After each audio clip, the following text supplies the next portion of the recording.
যে যতই বল না কেন এই নির্বাচন ঠেকাতে যদি কেউ আসে তফসিল ঘোষণা হয়ে গেলে জনপ্রতিরোধের সম্মুখীন হবে তারা। কর্মীদের সারা দেশের আচার আচরণ নিয়ে কথা বলেন, কোনো সমস্যা তো নাই, কিন্তু গালাগালি কেন করতে হবে? এখন থেকে আজ এরপর যদি কেউ বলে বেগম খালেদা যে ইতিমেটাকে আত্মসাৎ করেছে তার জিব্বাটাকে কেটে দেওয়া হবে। আমি একটু বলি, খুব বড় কিছু হলো আজকে যদি যে বলবে তার এই কথা বলার জন্য বা বিএনপির বিরোধিতা করার জন্য যদি সত্যি কারোর জিব্বা কেটে নিয়ে আসে, আপনি কি খুশি হবেন? আমি তো খুশি হবো। বাংলা হলে আমার নামে কেন বলবে এটা আমার সাথে, কেন আপনি কি মনে করেন ট্যাগ এটা দিবে? এক ধরনের সন্ত্রাস? কোনো ধরনের সন্ত্রাস নাই। নৌকা গেছে যে পথে ধানের শীষ যাবে সেই পথে, বা নৌকা বা ধানের শীষ দুই সাপের এক বিষ। 5 আগস্টের পর এই ধরনের স্লোগান এসেছে নানা সময়ে। এইসব স্লোগান বিএনপিকে কোণঠাসা করার চেষ্টা করা হয়েছে। বিএনপির কাছ থেকে যে খুব প্রতিবাদ এসেছে সে সময় এমনটা নয়। তবে আজকাল নেতারা তীব্র প্রতিক্রিয়া জানাচ্ছেন। আওয়ামী লীগের সাথে তাদের তুলনা কিছুতেই চান না তারা। তবে জরিপ বলছে আওয়ামী লীগের মতোই চাঁদাবাজি, দখল, সন্ত্রাসী কার্যক্রমের কারণে 8 মাসে তাদের জনপ্রিয়তা কমেছে। মাত্র 12% মানুষ চায় বিএনপিকে। আওয়ামী লীগের মতো বিএনপির এটি কি শুধুই অভিযোগ নাকি সত্যতাও আছে? প্রশ্নের উত্তর চাই আমরা, কারণ তো সম্মত নয় ক্ষমতাকে প্রশ্ন করাই গণমাধ্যমের কাজ। আমরা প্রশ্ন করতে চাই আপনার হয়ে, জানতে চাই আপনি যা জানতে চান। জিভ কেটে ফেলা হবে, এটা হচ্ছে সবচেয়ে বেশি আলোচিত হয়েছে, যে আপনি এত বড় একজন নেতা হওয়ার সত্ত্বেও এই ধরনের মন্তব্য করতে পারেন কিনা। কারণ আপনার অনেক যারা নেতাকর্মী আছে তারা যদি সত্যিই আপনার আদেশ মেনে চলে তাহলে কি পরিস্থিতি তৈরি হবে? এই জিভ কাটার কথা বলেছিলাম সম্ভবত 1998 সালে, আচ্ছা, যখন ছাত্রের প্রেসিডেন্ট তৎকালীন শহীদুদ্দিন চৌধুরী অ্যানিকে টিয়ার সেল মেরেছিল। এখনো দেখেন ওর এখানে গর্ত আছে। কিন্তু এই ঘটনাকে কেন্দ্র করে তৎকালীন আওয়ামী লীগের সরকারের স্বরাষ্ট্রমন্ত্রী বীর মুক্তিযোদ্ধা সেক্টর কমান্ডার বীর উত্তম এতদিন এই কারণে দিলাম, আওয়ামী লীগের সময় সে যখন জাতীয় সংসদে দাঁড়িয়ে বললেন উনি যে ছাত্রলীগের সভাপতি শহীদুদ্দিন চৌধুরী পুলিশকে কাটা রাইফেল দিয়ে গুলি করতে উদ্যত হয়েছিল, পুলিশ আত্মরক্ষার্থে টিয়ার সেল নিক্ষেপ করেছে। এইটা বলার পরের দিন আমি প্রেস ক্লাবের সামনে দাঁড়িয়ে বলেছিলাম 98 সালে সম্ভবত, যে মেজর রফিক স্বরাষ্ট্রমন্ত্রী, আপনি জানেন না ছাত্রদল বা ছাত্রলীগের প্রেসিডেন্ট যদি কারো দিকে কিছু তাক করতে চায় এটা ঢিলেও নিজের মানা লাগে না, ইশারা করলেই হয়। তো এই কথাটা যদি, এই মিথ্যা কথাটা যদি আপনি আওয়ামী লীগের পার্টি অফিসে বলতেন আমি নিন্দা জ্ঞাপন করতাম। জাতীয় প্রেস ক্লাব, জাতির বিবেক, এখানে বললে তীব্র প্রতিবাদ করতাম। কিন্তু আপনি যেহেতু লক্ষ মানুষের জীবনের বিনিয়োগ মহান জাতীয় সংসদ, সেখানে দাঁড়িয়ে এত বড় মিথ্যাচার আপনি করেছেন, সেই জন্য আপনার এই মিথ্যাচারের একমাত্র শাস্তি আপনার দিব্যাটা কেটে কালো কুত্তা দিয়ে খাওয়াই দেওয়া। 98 সালে বলেছি।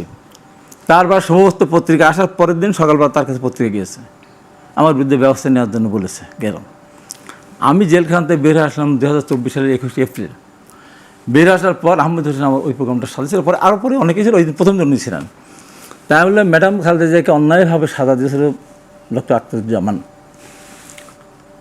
পৃথিবীর কোনো আদালত বেগম খালেদাকে 1 সেকেন্ডও শাস্তি দেওয়ার মতো কোনো উপকরণ ছিল না ওর ভিতরে। তাই আমি ওনার বিরুদ্ধে বক্তব্য দিয়ে আমি কারাগারে গিয়েছিলাম। মহামান্য আদালত জিজ্ঞাসা করেছিল আপনার বক্তব্য কি ব্যাপার বলেন, শপথ বাক্য করছেন করেন। শপথ বাক্য করে বলছে, সব কথা আমি বলেছি। আবারও ঘোষণা করছি আবারও যদি দেশনেত্রী বেগম খালেদা জিয়া, তারেক রহমান এবং জুবাইর রহমানের নামে যদি এই ধরনের কোনো সাজা কোনো বিচারক দেয়, আমি বলবো যে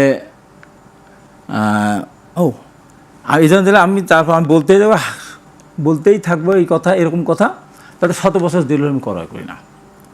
তারপরে আমি জেলখানা ফিরে আসার পরে ওই টকশোতে বললাম যে আমি জেলখানায় গিয়ে সলিমুল হক কামালের কাছ থেকে পরিপূর্ণ এটা আমি পড়েছি রায়, কোথাও বেগম খালেদা জিয়াকে সাজা দেওয়ার মতো কোনো উপকরণ নেই।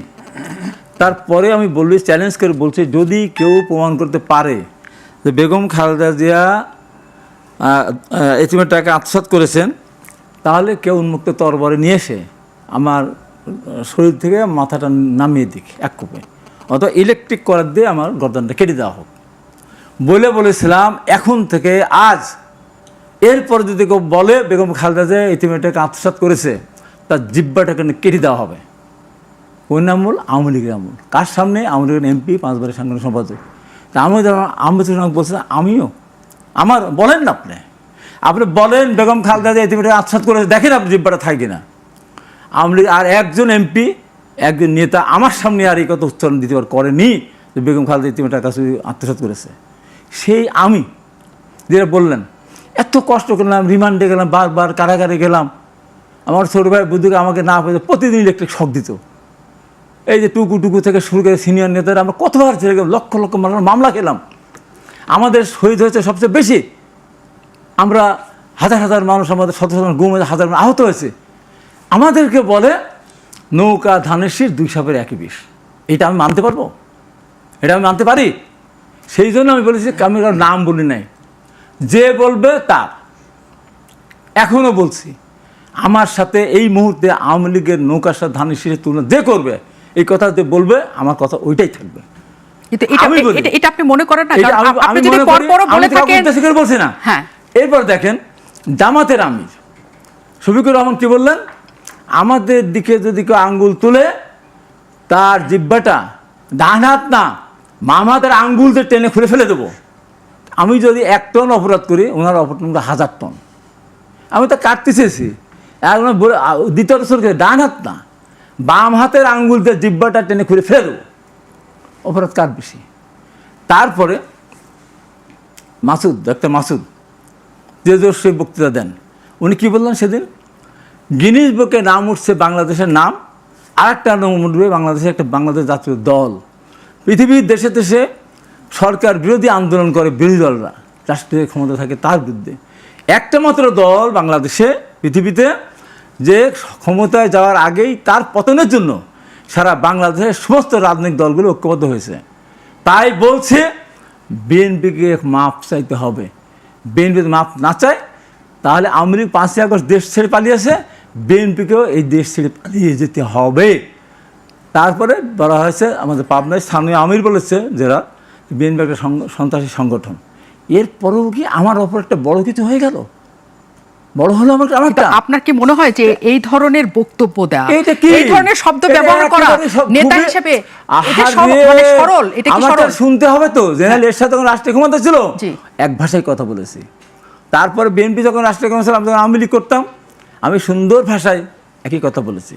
বিগত সরকারের আমলে আমি হাবিব ম্যাডামকে যখন বিদেশে যাওয়ার ব্যাপারে আইনমন্ত্রী বললেন, উনি নির্বাহী আদেশে বের হয়েছেন 6 মাসের সাজা মকুব স্থগিত, অর্থাৎ বিদেশে যাওয়ার ক্ষেত্রে আর কোনো আপত্তি আইন আদালতের দোহাই দেওয়া লাগবে না, প্রয়োজন নেই। শুক্র শনি আমাদের দেশে অফিস বন্ধ, শুক্র শনি অফিস খুলে ম্যাডামের পাসপোর্ট রিনিউ করার ব্যবস্থা করা হলো। তারপর দিন রোববার গিয়ে আইনমন্ত্রী বললেন আনিসুল হক যে আদালতের আমানত বেগম খালেদা জিয়া, আদালত চাইলে তখন আমরা কীভাবে তাকে উপস্থিত করব।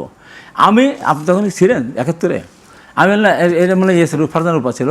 আমি বললাম যে আমি ম্যাডাম খালেদার উপদেষ্টা, আমি দলের কর্মী, এই কথা যদি আমানত হিসাবে রাখতে হয়, আমরা জেলখানা থেকে আসার সময় হয় টাকা দেওয়ার লাগে, না কোনো মানুষ জামিনদার হয়। তা আমি ম্যাডাম খালেদার কর্মী হিসেবে আমি বলছি, আগামীকাল বেগম খালেদা জিয়াকে আপনারা চিকিৎসার বাইরে পাঠান, আমি আজকে কারাগারে চলে যাব। উনি যতদিন আসবেন না ততদিন আমি কারাগারে থাকবো। উনি যদি নাই আসেন, তার শাস্তি যদি মৃত্যুদণ্ড হয়, আমার পরিবার কোনো আপত্তি করবে না। আমি মৃত্যুদণ্ড নিয়ে, ফাঁসির রায় নিয়ে আমি পৃথিবী থেকে চলে যাব, দেশটা যেন কলঙ্কিত না হয়। শেষ করে দিই, এইটা বলার পরে আমি ওই 7টা-8টার সময় তো 71 টেলিভিশন হয়, আপনি দেখেন ওই দিন রাত্রে 1:30 থেকে পুনঃপ্রচার হয়, যেটা ওই পুনঃপ্রচার কিন্তু হয়নি। আমি দেখার জন্য বলেছিলাম, শেষ হলো যখন আবার ওই অনুষ্ঠান সময় পার, তখন আমি 71 কী ব্যাপার ভাই, আপনারা আমার এই পুনঃপ্রচারটা না দেখানোর জন্য টেলিভিশন বন্ধুরা কত টাকা লস করলেন, বন্ধ করে দিয়েছিল। এবং দেখেন আমি পরের দিন সময় টেলিভিশনে গেলাম, গিয়ে আমি আনিসুল হককে এই কথা বললাম যে আপনি আনিসুল হক সাহেব তো, আপনি বাংলাদেশের প্রখ্যাত আইনজীবী সিরাজুল হক সাহেবের আপনি সন্তান, আপনার বাবা শুধুমাত্র টাকার জন্য স্বৈরশাসক এরশাদের আইনজীবী নিয়োজিত হয়েছিলেন, আওয়ামী লীগের প্রেসিডেন্টের মতো গুরুত্বপূর্ণ পদ থেকে রিজাইন করে। আপনি তার শুনতেন না? আপনি একটা মহা দুর্নীতিবাজ। আপনি যদি স্বৈরশাসক এরশাদের আইনজীবী নিয়োজিত হয়েছিলেন, আওয়ামী লীগের প্রেসিডেন্টের মতো গুরুত্বপূর্ণ পদ থেকে রিজাইন করে। আপনি তা শুনতেন না? আপনি একটা মহা দুর্নীতিবাজ। আপনি যদি দুর্নীতিবাজ না হন, আমাকে কিন্তু ধরে নিতেন। আমি আমার দলের পক্ষে। আপনি বড় বড় স্ট্যান্ড নিয়েছেন, কিন্তু আপনি দুর্নীতিবাজ বলা, অন্যজনকে জেলে চলতে, আমি একটু বলি, খুব বড় কিছু হলো, এটা বড় কিছু হলো। আজকে যদি যে বলবে তার। এবং দেখেন, না আমি আমাকে প্রশ্নটা করতে দেন, না? যদি সত্যি আপনার কোনো নেতাকর্মী এই কথা বলার জন্য বা বিএনপির বিরোধিতা করার জন্য যদি সত্যি কারোর জিব্বা কেটে নিয়ে আসে, আপনি কি খুশি হবেন? আমি তো খুশি হবো, বাংলা হলে আমার নামে হবে। কেন বলবে এটা?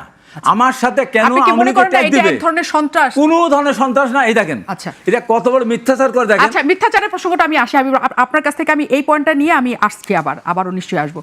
আমাদের সাথে আসাদুজ্জামান ফুয়াদ যুক্ত হয়েছেন, ব্যারিস্টার, তিনি এবি পার্টির সাধারণ সম্পাদক। অনেক ধন্যবাদ, আপনি আমাদের সাথে যুক্ত হয়েছেন।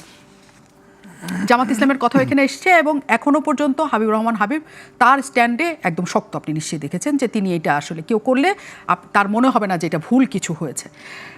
রাজনীতিতে আমরা নানা ধরনের আক্রমণাত্মক কথা শুনি, অবশ্যই শুনি, কিন্তু এই ধরনের জিপ কেটে ফেলা, কল্লা কেটে ফেলা, করে ফেলা যখন নেতারা বলতে থাকেন, একই সাথে আমি জামাতের কথাও বলছি, মানে সকল ক্ষেত্রেই বলছি, সেটা আসলে আমাদের কি বার্তা দেয়? উস্কে দেয়, নাকি এটা আসলে রাজনৈতিক আলোচনা হিসেবে আমরা রাখবো?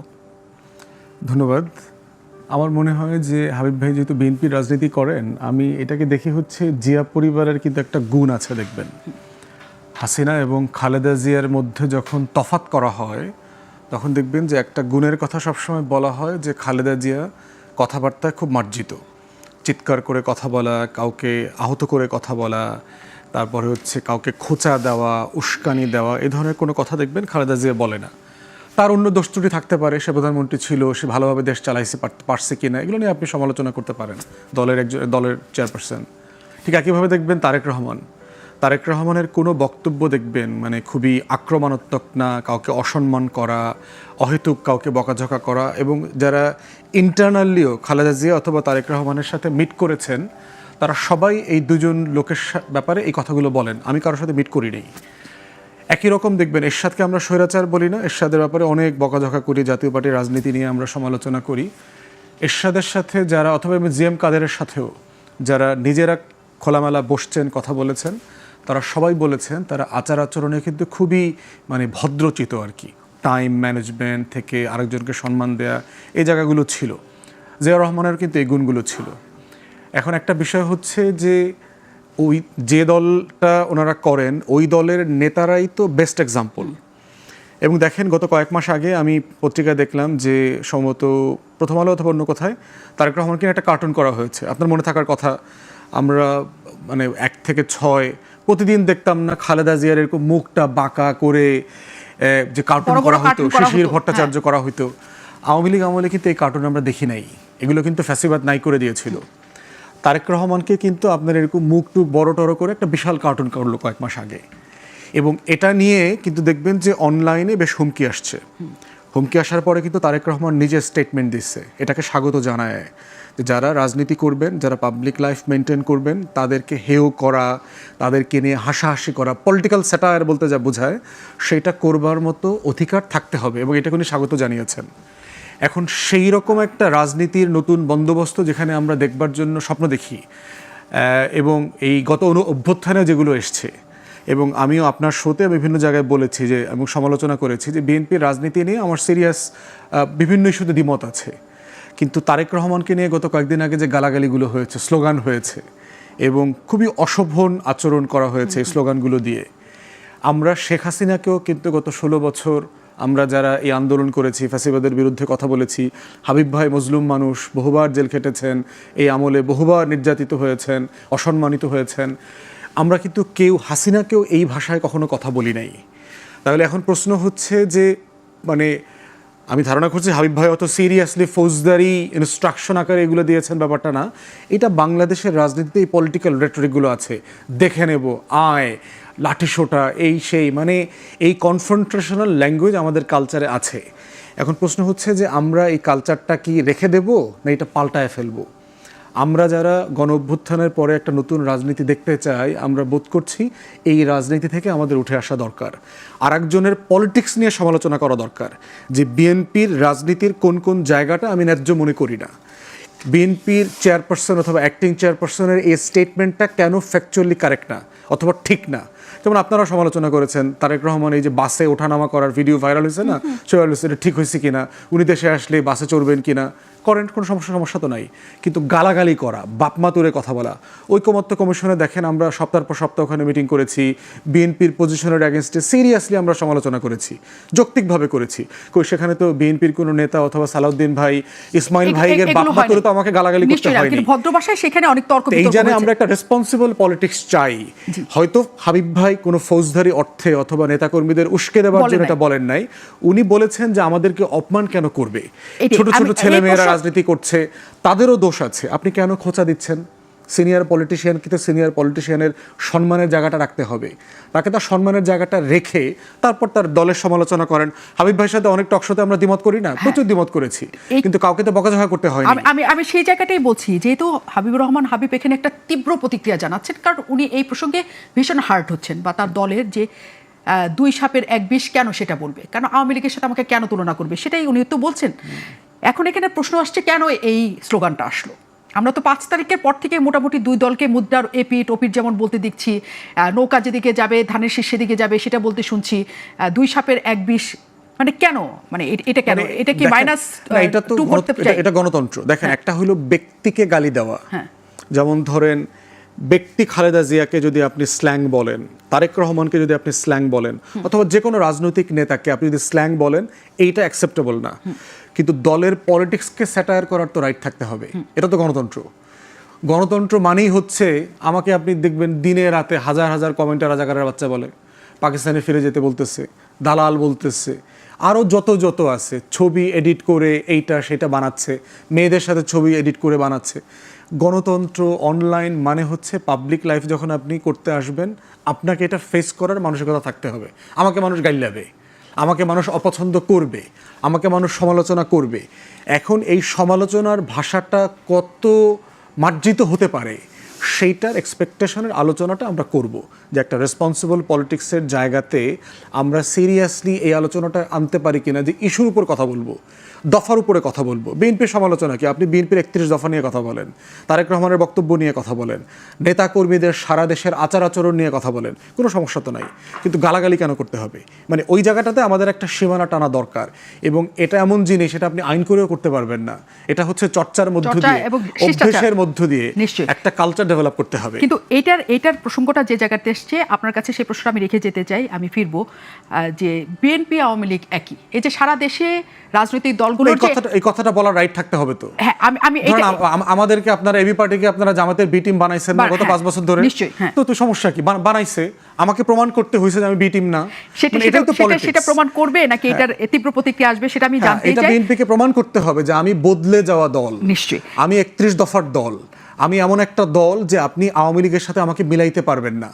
এটা তাকে তার কাজ, আচরণ, আগামী দিনের গভর্নেন্স, শাসন দিয়ে তাকে প্রমাণ করতে হবে। নিশ্চয়ই। হাবিব ভাইয়ের কাছে আমি জানতে চাই, সেই বদলে যাওয়াটা আওয়ামী লীগের কাছ থেকে আলাদা হতে পেরেছে কিনা বিএনপি। আমি একটু বিরতির পরে যাব, কারণ এর মধ্যেই আপনারা নিশ্চয়ই শুনেছেন নাসরুদ্দিন পাটোয়ারি, এনসিপির নেতা, তিনি বলেছেন যে ফেব্রুয়ারিতে নির্বাচন হবে না। তিনি স্পষ্ট বলেছেন যদি হয় তাহলে যারা মৃত্যু বরণ করেছেন, যারা শহীদ হয়েছেন জুলাইয়ে, তাদের কবর থেকে তাদের জ্যান্ত করে নিয়ে আসতে হবে সরকারকে, তারা সেটি বলেছেন। কেন আওয়ামী লীগ এবং বিএনপি আলাদা, মোটা দাগে আমাকে 3টা পয়েন্ট বলেন। আওয়ামী লীগ আর বিএনপি আলাদা এই কারণে, প্রথম যদি আমি ধরি, বিএনপির নেত্রী বেগম খালেদা জিয়া কারোর বিরুদ্ধে বলেন না, এই যে এত তাকে শাস্তি দিল, আজ পর্যন্ত কিন্তু আওয়ামী লীগ নাম উচ্চারণ করেনি। আওয়ামী লীগ এই যে ভোটবিহীন অবস্থায় একবার 153 বিনা ভোটে, তারপর 24 লেগে রাতের ভোট কেটে নিয়েছে, এটা একটা ডিফারেন্স। বিএনপির সাথে ডিফারেন্স, বিএনপি আপনার এতে বিশ্বাস করে অর্থনীতিতে, ফ্রি অর্থনীতিতে। আওয়ামী লীগের গঠনতন্ত্র আছে সমাজতন্ত্র, তারা ধর্মনিরপেক্ষ জাতীয়তাবাদ একটাও তারা মানে না। বিএনপি যা বলে তাই করে, আর আওয়ামী লীগ যা বলে তা করে না, এটা হলো বড় পার্থক্য।